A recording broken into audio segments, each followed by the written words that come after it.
Ayan. So, tumungo tayo sa isa pa nating ipapakita mga kababayan.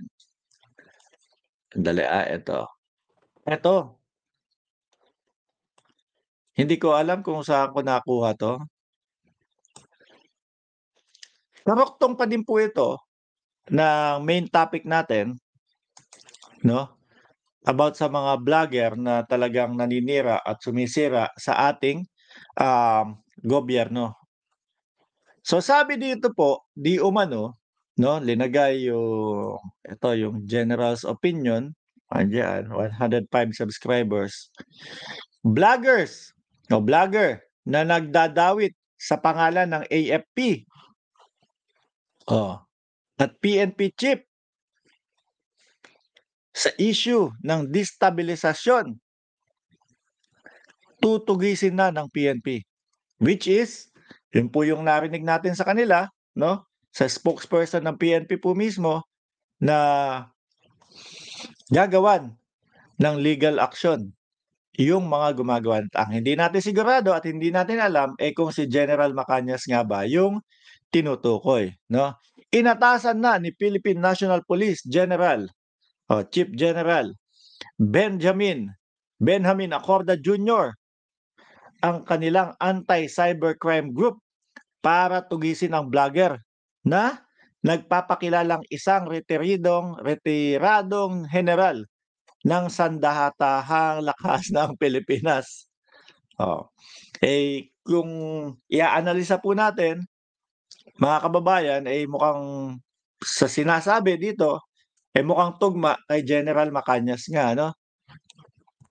Ito'y matapos ipakalat ng umano'y isang retired Army General na si Johnny Macañas Sr. Hmm, naku, Johnny Macañas Sr. ibig sabihin may junior ano, siguro si junior kagano'n na ginagawa ba ng tatay? Kung sakaling siya ano po, di umano pa din.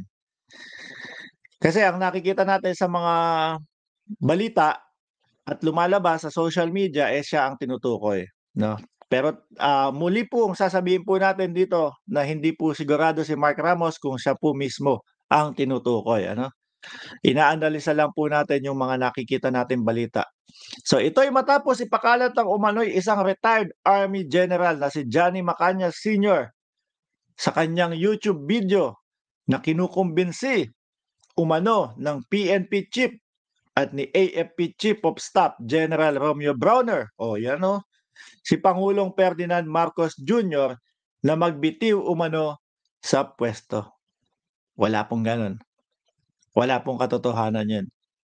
Ulitin ko, mga kababayan, hahanapin ko yung video. Bigyan niyo lang ako ng, siguro 2 minutes, hahanapin ko yung video ni ni Chief of Staff, Bronner.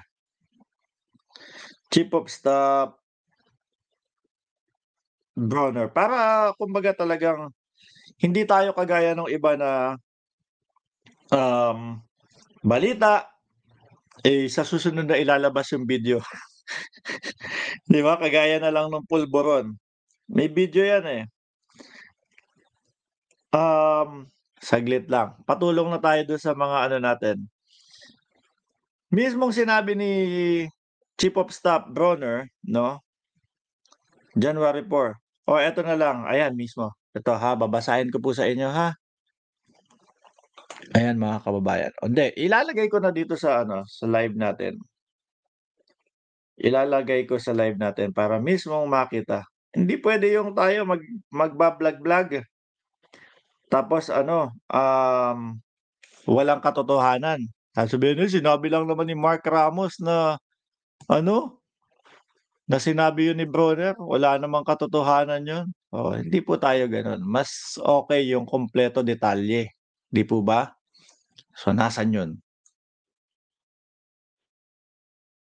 Kaya sila napupulaan dahil nga po sa mga gano'ng estilo nila na kumbaga iba-vlog, pagka-vlog, hahanapan sila ng evidence, tapos walang maipakitang ebidensya. Pangit po ano, mga kababayan. So, tatanggalin ko 'to. Saan na ba ako? Ayan, stop screen, tapos share screen tayo. Oh, ang bilis ano grabe ang teknolohiya ngayon. From cellphone to computer agad, nandiyan na. Statement on the emerging challenges. The armed forces of the Philippines stand firm in the unwavering loyal to the Constitution and its solemn commitment to fulfill its mandate. The men and women of AFP remain steadfast in their role as a guardian of our nation's sovereignty and dito ko na nga babasahin. Saan ba yan? And defender of democratic principle. The AFP reassured the Filipino people that its member continue to exemplify the highest standard of professionalism with the strong leadership of our Commander-in-Chief AFP will move on one defeating all threat of our peace and nation. So, hindi man dyan nabanggit yung purong suporta nila kay PBBM pero as a nation po, ibig sabihin yun na po yun mga kababayan. Nakakalungkot lang isipin, 'di ba? Na talagang may mga tao na handang manira, 'no? Biruin mo presidente pa ang sisirain. Ang bayad po sa'kin, 'no, sabi ni Josie, "Magkano ang bayad sa'yo?" Sa ano po ba tinatanong niyo 'pag, sa trabaho ko po? Sa trabaho ko po, $100 ano po, $100 na, ano ba?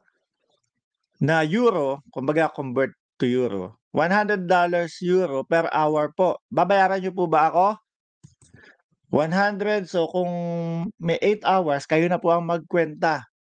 Ano mga kababayan, ano ba, yung members doon sa negosyo ko sa pagiging member po, ano $500 po per year. O yan, siguro po nasagot ko na.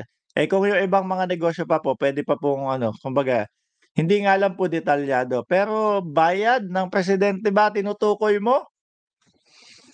Kung merong Cayman dollars ba ang presidente? Yan, ganyan kanila aanuhin, susubukan na gibain 'no, bayaran. Sabi ni Eloy Vlogger, biruin mo, mga kababayan, pinakita natin lahat-lahat sa kanila, pero tatawagin ka pa din nilang bayaran. Ano po, Tita Katie, puwede paki-send sa kanila yung ano, paki-send sa kanila yung bank account ko. 100 KYD which is, 6,800 pesos, per hour. Kung kailangan niyo akong i-hire, yun lang po. Ano mga kababayan, siguro, kung 4 na oras kang magpapaturo ng personal training, um, 25,000, yun na po yun. Ayun, nabubukod talaga tayo. Ensaymada Vlogger, baka isampal ko sa iyo yang ensaymada mo.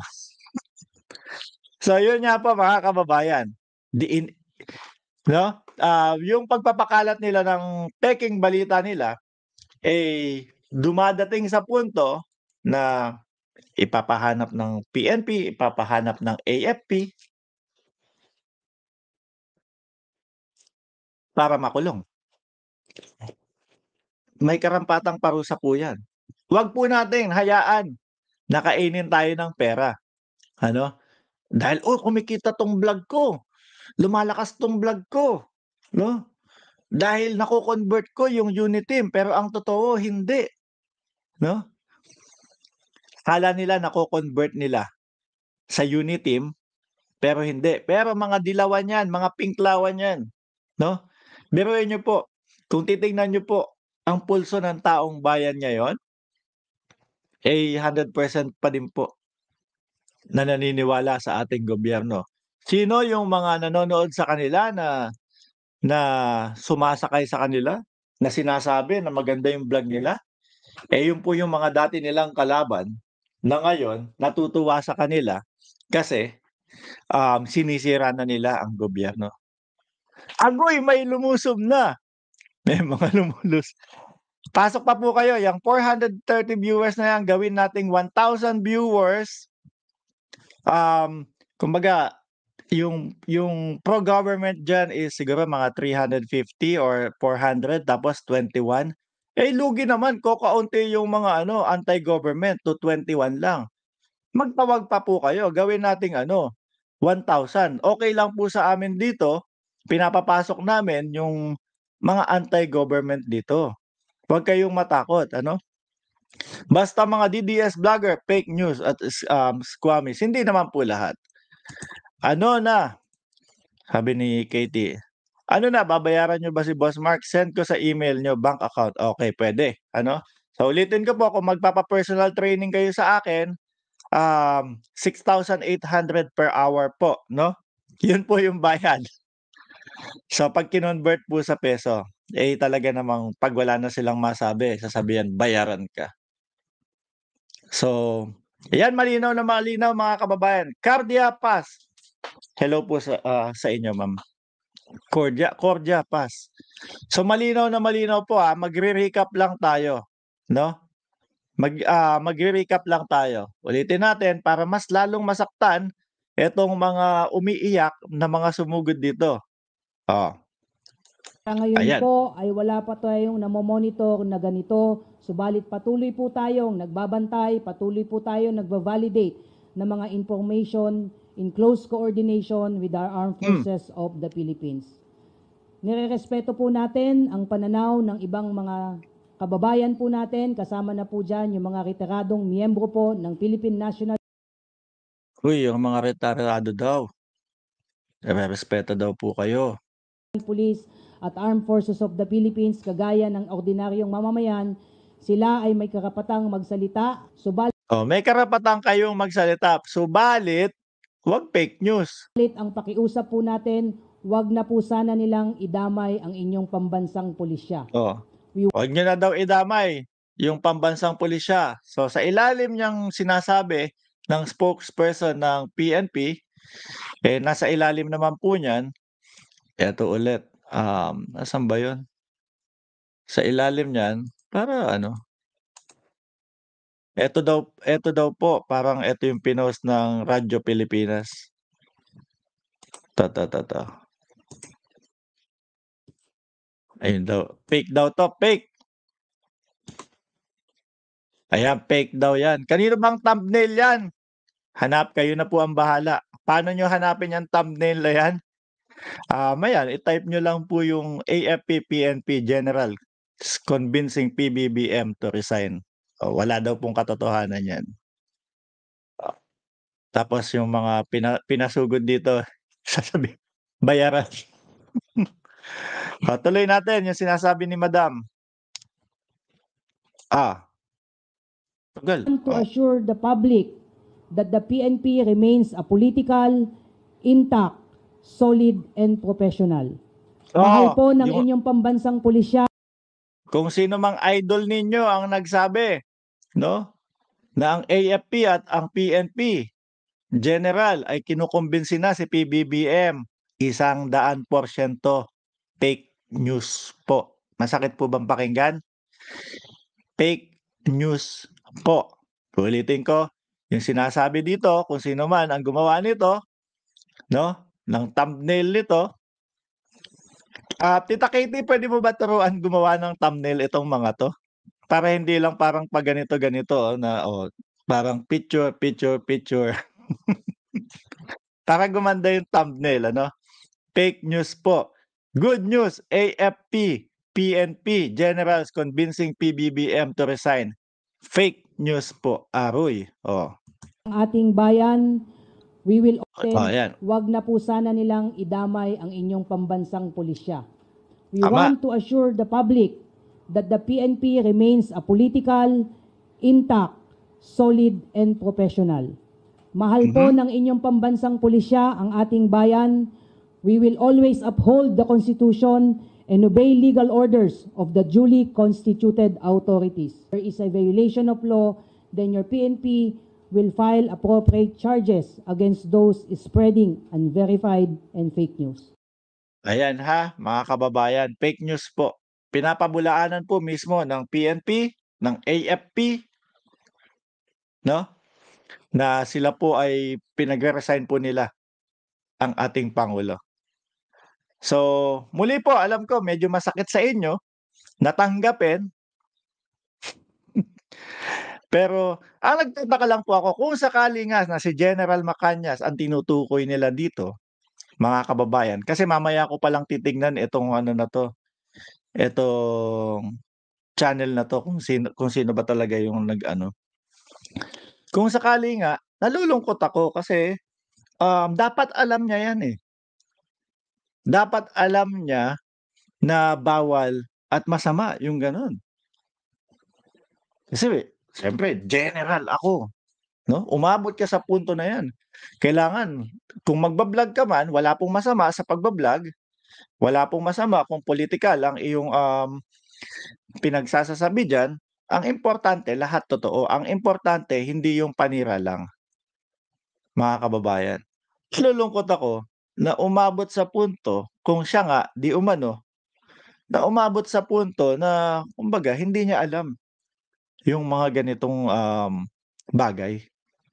Hindi niya alam na dadating sa punto na mapapahanap ng kapulisan, 'no? Yun po yung sa atin.